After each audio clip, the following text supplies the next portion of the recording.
I want to do kind of a preliminary discussion on inflation and deflation and why we got why we get so messed up when people argue about inflation. Um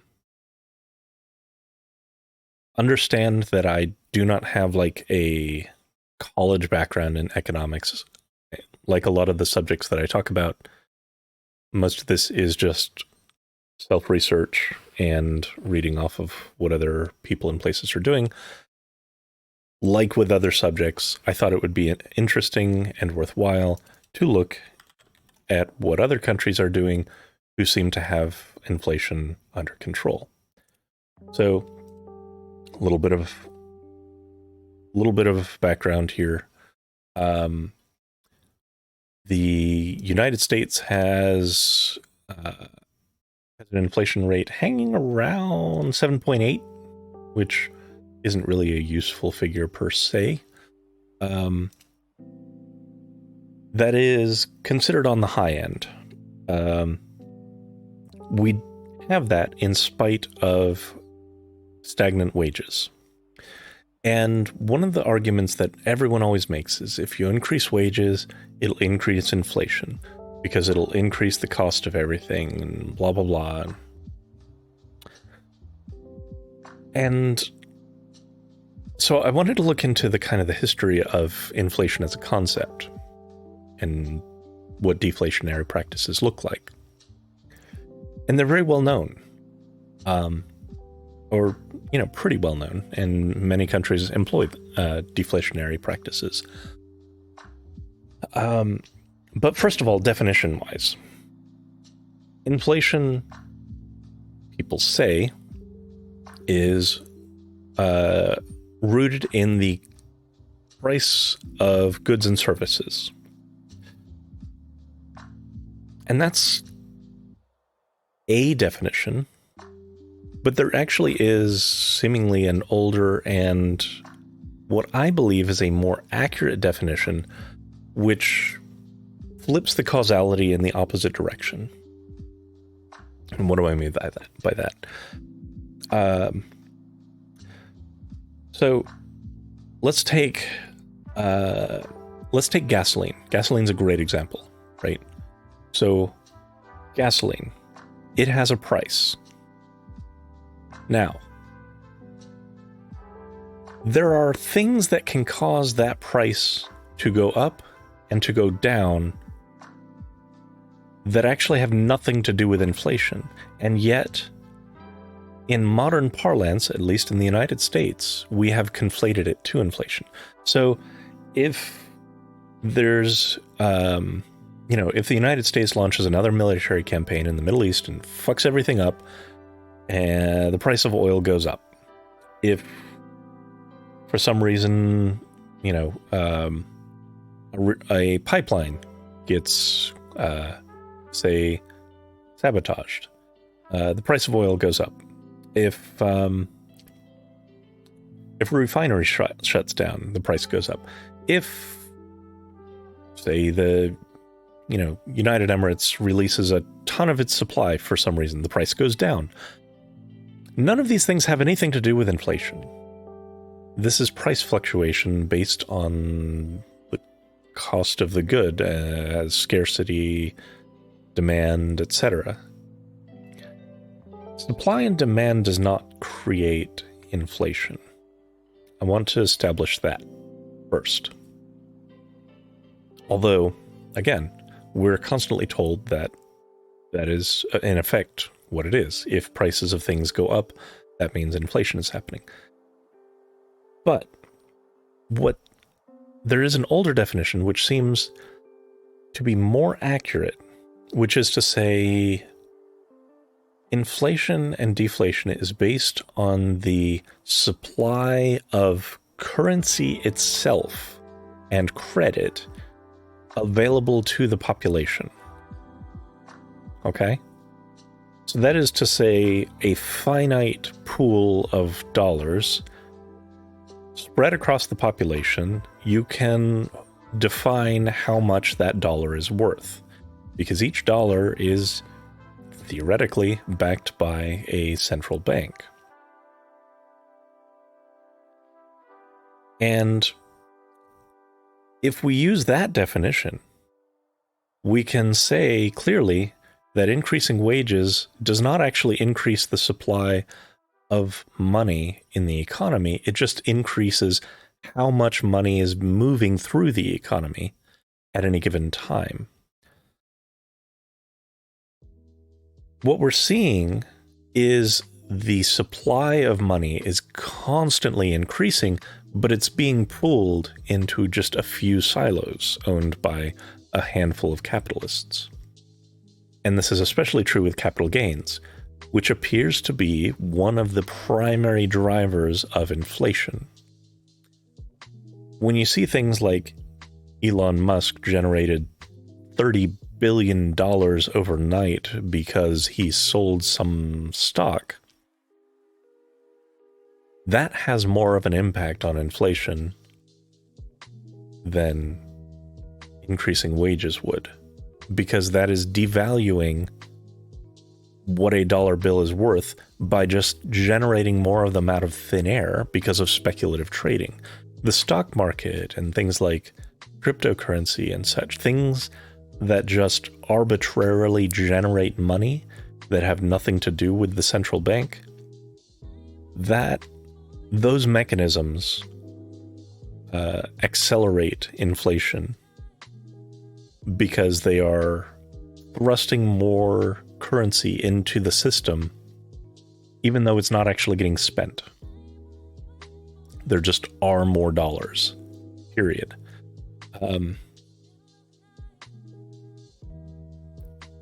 And if we follow that definition and we look at those countries which have low levels of inflation, those correspond with fairly high taxation on the wealthy and capital gains tax and reasonable corporate taxation. They basically control the generation of currency from their wealthy, and they limit it. And that limitation, more than anything else, controls inflation. These countries typically, things like Switzerland and Finland and such, all have inflation rates under 1. Again, ours is 7.8. In fact, Switzerland regularly fluctuates between -1 and +1. And they have much more competitive minimum salaries and such than we do here in the United States.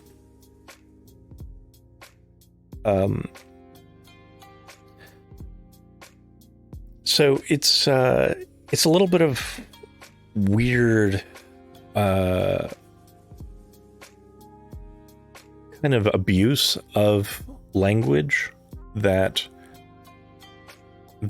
politicians and even the media here in the United States does exactly what Andrew is saying, where people just scream inflation, inflation, inflation, because we've conflated things to inflation that are not related. It is possible that increasing, say, minimum wages and such would very slightly increase the cost of producing certain goods. This would not offset the amount of money that people would be getting. It would actually make them more easy to absorb the cost of living. And, more importantly, it wouldn't actually create inflation. Right? Because again, that doesn't introduce more money into the system. By itself, that doesn't devalue the dollar. It just may, in some cases, slightly increase the cost to produce things. That is not the same as devaluing the dollar. So, when someone is complaining about inflation, they probably don't understand inflation.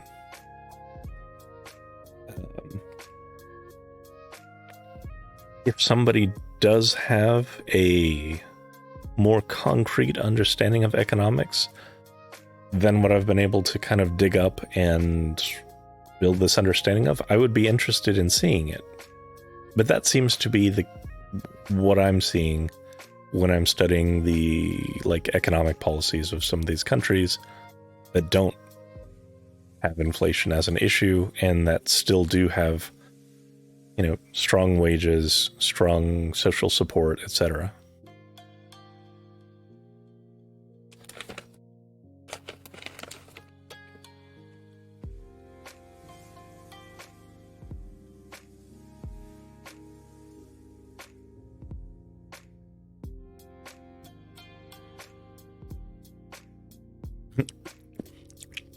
I'm glad you're learning things. I love learning things, which is why I study so much. I read a lot, and I like to ask questions. And one of the questions I always like to ask is, what's happening outside of our borders? Because, unfortunately,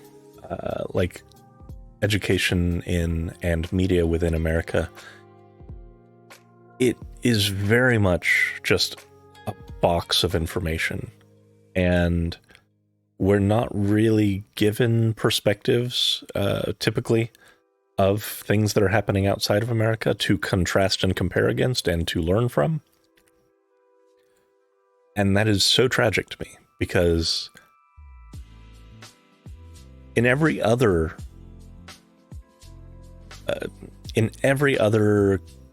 endeavor, you would typically look at a spectrum of things that have been done before you broke ground and attempted to do something yourself. Like with software development, which is, my field. If I'm going to do something, I'm going to say, what libraries exist and what have people used them for, and what is the best fit for my desired solution? Because people have been there before, and they've made mistakes, and they've built upon those mistakes and learned from them and improved upon them. And the narrow-mindedness of the American kind of psyche of, we'll do it our own way, and nobody else knows what they're doing, I think is a root of a lot of problems here.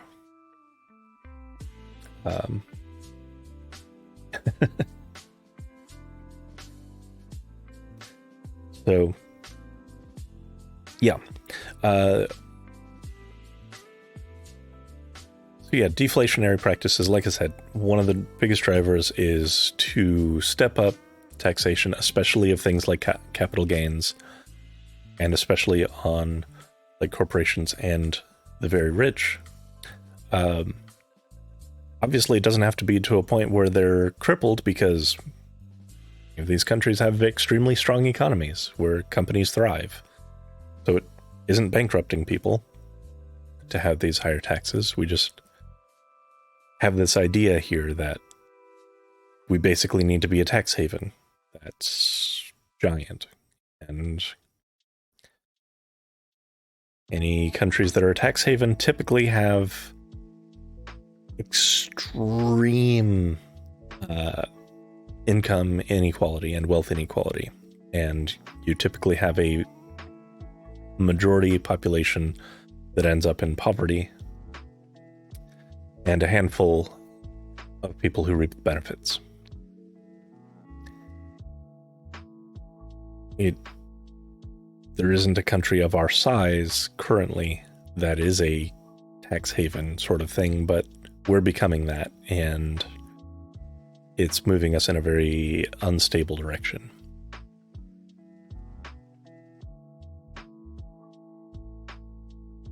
So, that was my brief diatribe on inflation. I am working on putting together a more in-depth thing with charts and all that as well, but that's likely going to come after the actual video essay on police abolition, which I'm also working on. And I've started reaching out to a few folks to work together on. So, yeah,